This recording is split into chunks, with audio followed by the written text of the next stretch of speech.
盡。媽媽教過你㗎嘛，如果咳嘅時候，記住要用紙巾揞住自己嘅鼻哥同埋嘴巴。都話咗你㗎啦，會傳染人㗎嘛。用完嘅紙巾記住抌落垃圾桶喎。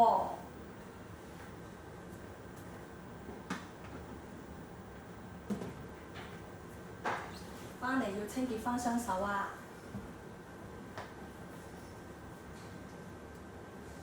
最好戴翻個口罩啦。清潔完自己雙手之後，就可以揀一個啱自己 size 嘅口罩。鐵線金屬位要係向上，有顏色嘅就要向外。如果兩邊都係白色嘅話，咁就揀風琴位或者我哋叫皺摺位嘅向外邊。嗱，輕輕撳一撳個鼻哥位置嗰個鐵片，要肯定個口罩冚住你個鼻哥、嘴巴同埋個下巴，咁就得㗎啦。OK？ OK。用完之後記得將個口罩掉落有蓋嘅垃圾桶裡面喎。之後知唔知要做咩嘢呢？